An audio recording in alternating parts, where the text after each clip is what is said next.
Are you ready to have your website get found by the right people?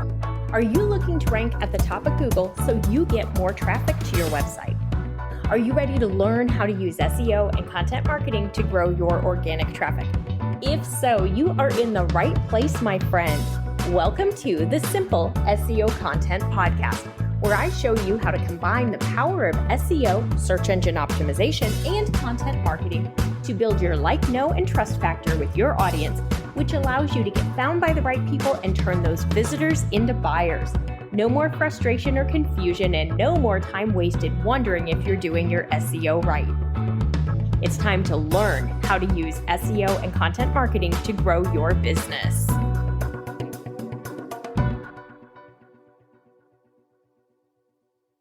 Hi there. Welcome back to the Simple SEO Content Podcast. I'm your host, Rachel Linda Teigen, and I'm so glad to have you here with me today. We're going to talk about one of the questions I get all the time. How exactly do I get to position number one in Google anyway, Rachel? So if you've been around here for a while, you're learning SEO, you understand the importance of being in position number one.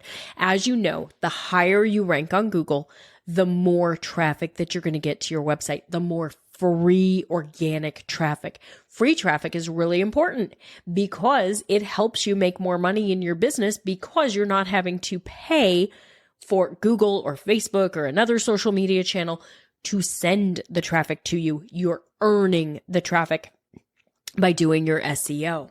So how in the world do we get to position number one anyway? It's actually a pretty simple process. The most important thing here is to make sure that you're choosing a keyword that your website has a really good chance of ranking on page one, high at the top, if you want to get to position number one. So before you do any work on your page, or you create a blog post, or you write anything, I want you to really hone in on finding the right keyword. Now, once you think you've found the right keyword, you're pretty sure it's the one that you want to use, I want you to go to Google and I want you to use an incognito browser window. This means your personal search results are not going to impact what you see in Google search results, because Google does personalize search results based on our previous history. So your results in a traditional Google window are going to be different generally than in an incognito window. So go to Google, open an incognito browser window, type in the keyword that you're thinking about using, that you want to optimize for. And I want you to look at page one or the first 10 listings. Google kind of changes the search results page sometimes. So right now we've got generative search experience at the top. That's the AI area. I want you to look at what three sites, usually it's 3 sites, what 3 sites are they pulling from for the generative AI section if it happens to be there. Then I want you to look and go through until you get down to like, take a look at the people also asked, take a look at the related searches, like go down through that section. Generally after related searches right now, we're seeing the next set of search results. So that would actually be our normal traditional page 2, 11 through 20. Those are currently showing up on that infinite scroll, that super long page.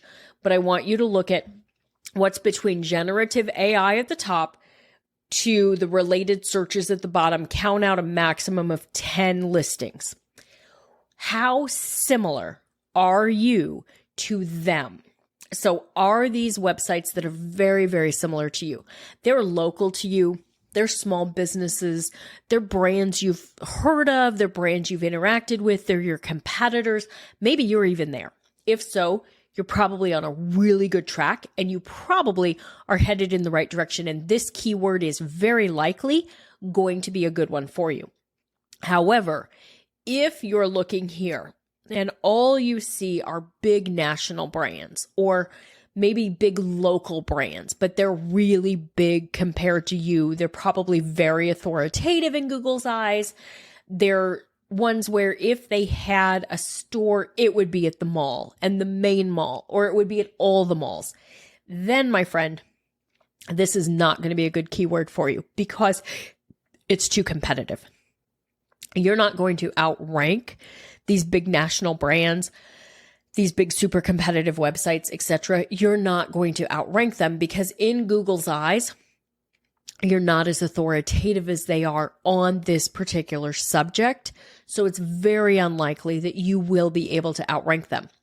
And it's really important that we're able to rank on page 1 because 99.7% of all searchers do not go to page 2, which means you've got to be on page 1 to get traffic from search. Okay. So that's the very first thing. We've got to be able to be on page 1.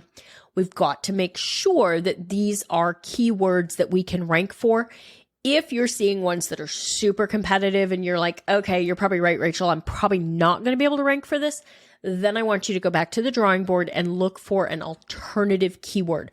Go back to your keyword research tool if you're using one, or if you haven't used one yet, now's the time to take your keyword, put it in as a seed term, so put it in as one of the ones you're considering, and see what other results Google gives you, what other suggestions they have, and go through the process again.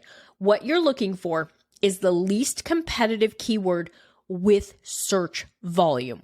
So higher volume is great. Lower competition is more important.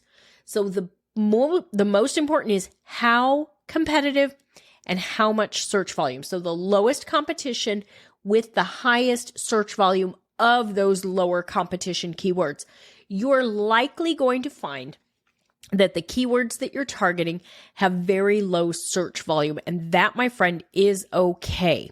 Search volume is not the most important thing when it comes to selecting your keywords for your optimization. Your website's ability to rank for the keyword is the most important thing. Because if you choose a keyword where Google determines you are not competitive enough for this, you are not going to show up on page 1.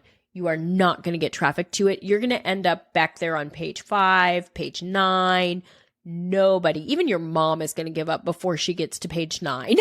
Like, the reality is you've got to be on page 1. We want you to be as high as possible on page 1 because the vast majority of the clicks go to the listings that are in positions 1, 2, and 3. So you're going to want to be as high as possible on page 1. So you're going to want to choose a keyword that has some search volume. Even if it's low, it's okay even if it's low, because we're going to go about this and create lots of content. So even if we're only getting a few visits from each piece, we're still going to make money. We're still going to get traffic. We're still going to get those rankings. It's still going to work. It doesn't have to be a huge keyword to get results, my friend.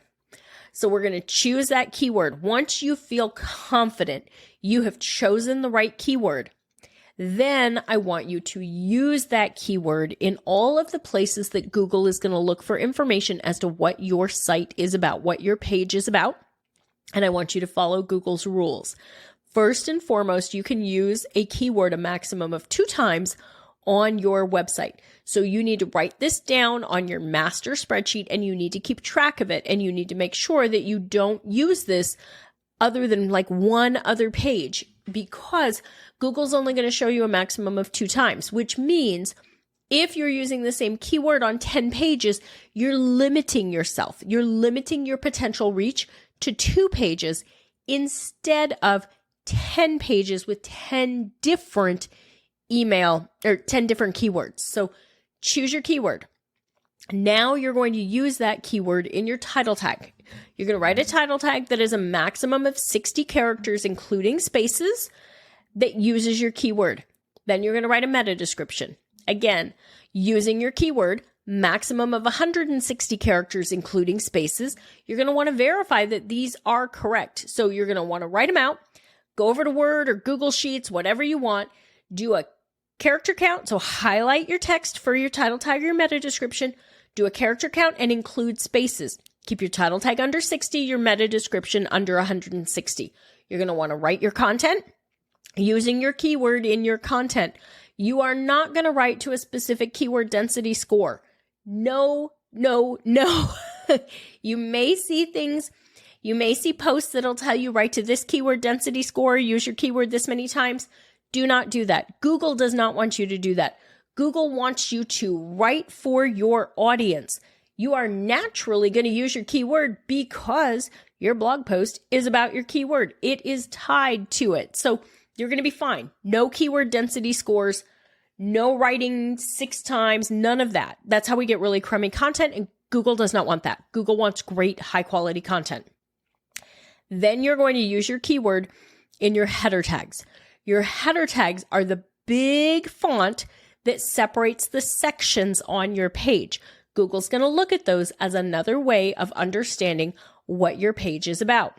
You're going to use those in your sections and your subsections. So your page by default is generally an H1 tag, header 1. That's the most important concept on the page. Your keyword needs to be in there. Then from there, the H2 tag is like your section. So if you have, say your blog post is 3 points, each of those 3 points is going to be an H2 tag. Then if you're having subpoints in those, so let's say point number 1 actually has 3 subpoints, the subpoints will be H3 tags. H4, 5, and 6 exist. You don't need to worry about them. 1, 2, and 3 are going to be the maximum that you're going to worry about. There's one H1 tag on each page. H2 and H3 can have multiple. So you're going to use your keyword there. You're going to use your keyword in your image file name. That means the picture that you're putting on your page. Do not just upload it with the standard picture name. Don't do that. The image 678, don't do that.